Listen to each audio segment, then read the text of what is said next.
What up, world? This your man Big Zizzo, aka the Big Revolution. Tell you now, the revolution will be televised. I'm gonna say what's up, like I start my videos off the same way each and every time. What's up to my homeboys, the council over there at Doc Got It, and once again, if you ain't down with Doc Got It, you ain't down with nothing. Check them boys out, DocGotIt.com, where real hip hop lives. Anywho, I was doing like a video series or whatever. I haven't made a video in a while, but I've been doing like video series of I want to do like each region, the South, you know what I'm saying, the West. I did the West as far as best MC and best album. Now I'm going to do the South. And a lot of people look at the South now and they look at the stuff that's going on now with the Gucci's, the Jeezys, the Lil B's, and VICs, and Soldier Boys, and people forget that the South actually made, really good hip hop at one point in time. So I'm going to start off, you know what I'm saying. I don't put the albums in order, but I will tell you what my favorite Southern album is of all time. But I'm gonna run through some real quick, you know what I'm saying. And if it's something I forget, I'm pretty sure my homeboys over at Doc Got It, they'll pull my coat and let me know. And if people decide to look at this video on YouTube or whatever, they can put in the comments and pull my card and let me know. A lot of people looked at No Limit, you know what I'm saying, like it was, you know what I'm saying, like all No Limit music was whack, and that's not true. You know what I'm saying? No Limit had one of the best producers in the history of the South to me, which was KLC. He made some dope beats, and they had some pretty good albums, you know what I'm saying? Mia X, Unladylike, Mama Drama, both of them are dope. She's one of the best female rappers ever to me, period.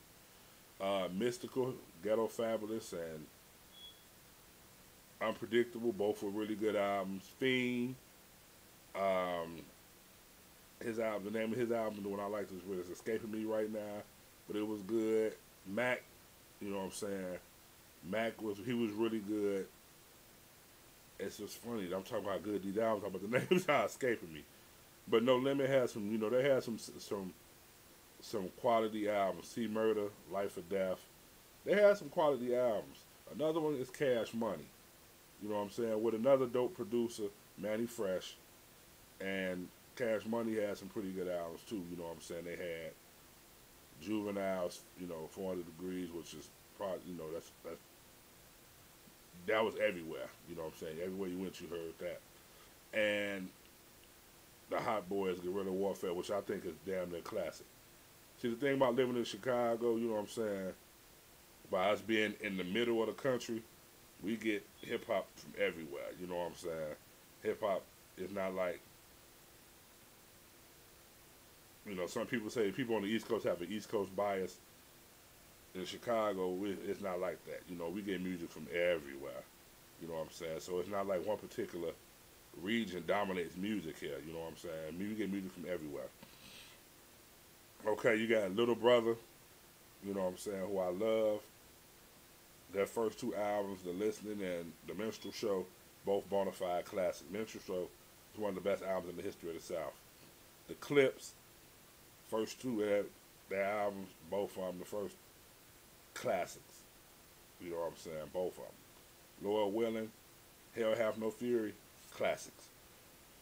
Ghetto Boys, I don't even know where to begin to talk about them. You know what I'm saying? Whether it's Gripping on That Other Level, which is ridiculous. We Can't Be Stopped, The Resurrection. Then you got solo products from Scarface.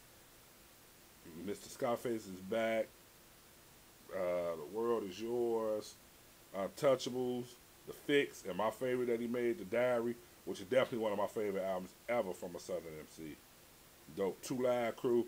Two Live Crew's Move Something was actually the first tape or Southern hip hop product I ever had. You know what I'm saying? Because it was so hilarious. You know what I'm saying? Listening to shit like Do Why Diddy and Move Something, and you know what I'm saying? So special shout out to them for that album, and As Nasty As I Wanna Be, which is another good album by Two Live Crew. When UGK, you got Riding Dirty. That's another classic, you know what I'm saying, that we banged up here. Outkast, their first 3-4 albums is, what can you say? A lot of people look at their albums and they would probably say Criminal is their best album. I don't think so. I feel like that second one, that 18 Aliens or Atlians, however you want to pronounce it, I feel like that's the best Outkast album. Some people might look at Stank On Yeah as the best, and all four of them are dope. But I always say the second album was the best one to me. Luda,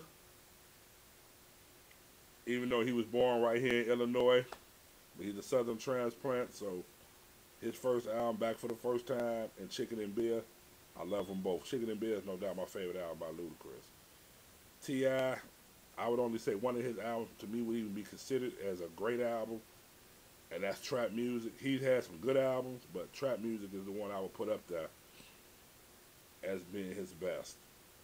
You got the Goody Mob, their first two albums, you know what I'm saying? But the first one's Soul Food is definitely one of the best albums in the history of the South.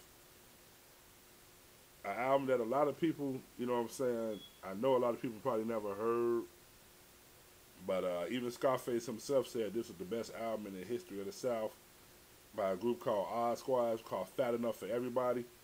And that's the group that Devin the Dude actually got his start in. If you haven't heard Fat Enough for Everybody, it came out in '94. But it doesn't sound dated in the least. Please check it out. It's one of the best albums in the history of the South. Devin the Dude himself, you know what I'm saying? Just Trying to Live. You know what I'm saying? That man had Primo on that Just Trying to Live. That's a dope album. And the album I want to definitely give props to is Bubba Sparks, his second album, The Deliverance, which was dope from beginning to end. Dope album. But if I had to choose my favorite album from the South, it's gonna be the Ghetto Boys' "Grip It on Another Level." Grip It on Another. I mean, number one is the album from the South that I played the most.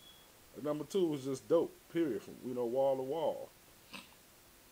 And another album I forgot to mention out the Ghetto Boys camp was Woody D's "Controversy."